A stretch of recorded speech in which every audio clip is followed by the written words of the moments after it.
ओटीभीर news headlines को स्वागत करुछि मु एआई आंकर लिसा। देखिबा आजिर किछि मुख्य खबर। अनुगुल जिल्लार विभिन्न वनांचल वन विभागर तालगछ रोपण पदक्षेप को नहीं चाषींक मध्यरे द्वंद्व सृष्टि होइछि। परिवेश सुरक्षा, वज्रपात जनित मृत्यु और हाथी मनीष लड़ई रोकिबाकु जिल्लारे ৭৪,000 तालगछ लगाइबाकु योजना करिछि वन विभाग। सेपटे किंतु हाथीबहुल अंचल चाष जमी निकटरे जदि तालगछ लगाए तेबे चाष प्रति विपद मारी आसिब बोली आशंका करुछंती चाषी। आज विश्व निमोनिया दिवस। जेउभली भावे निमोनिया रोग बढ़िबारे लागिछि, एहाकु रोकिबा पई उपाय विषय लोकंकु जणाइबा अत्यंत जरूरी होई परिछि। एहा द्वारा सेमाने सचेतन होई निजर ओ परिवारर जत्न नेई परिबे। एहाकु दृष्टिरे रखी प्रतिवर्ष 12 नवेम्बर रे विश्व निमोनिया दिवस पालन करा जायथाय। निमोनिया एक संक्रामक रोग एवं शिशु और वयस्क मानक मध्यरे अधिक व्यापी थाए।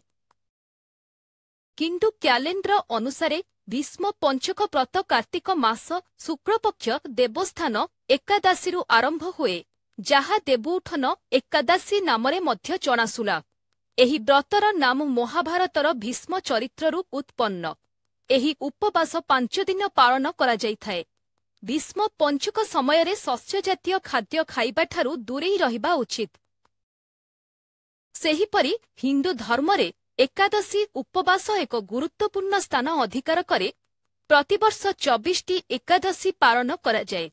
जेतेबेले अधिक मास किंबा मळ मास पड़े सेतेबेले एही संख्या बढ़ी 26 होई जाए। चलित वर्ष एही संजोग पड़ुछि। आषाढ़ शुक्ल एकादशी रे देवसायन परे आरंभ होइथिबा चतुर्मासर समापन कार्तिक शुक्ल एकादशी दिन देवोत्थान उत्सव सहित शेष हुए। विरोधी दल बीजेडी रे जणे परे जणे नेता निज दलर कर्मी को रंगीन स्वप्न देखाउछंती। प्रथमे देवाशीष सामंतराय, तापरे मुन्ना खान, आउ एबे अतनु सब्यसाची नायक। महाकाळपड़ारे आयोजित एक सभारे भाषण देई से कहिछंती बीजेडी पुणी सरकार को फेरिब, आउ नवीन पुणी मुख्यमंत्री हेबे।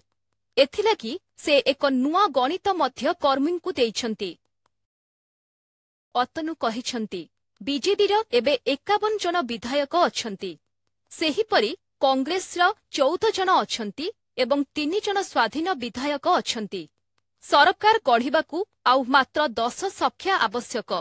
अर्थात अतनुंक भाषणरू एतिकी आकलन करा जाई पारे जे बीजेडी विरोधी सीट्रे बसी पारु नाही। अथय हेउछि पुणी शासनकू फेरिबाकू। विरोधीरे रही काम करिबाटाकू बीजेडी हजम करिपारु नाही।